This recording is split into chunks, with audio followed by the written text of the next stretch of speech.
やっとお気に入りの火打ち金に出会いました。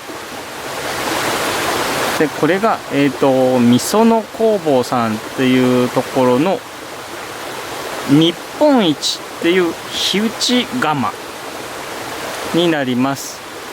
このカーブがすごく火花を上に飛ばす、そういうなんか効果があるみたいで、とっても使いやすいです。じゃあちょっと使ってみます。今回はチャークロスを使用します。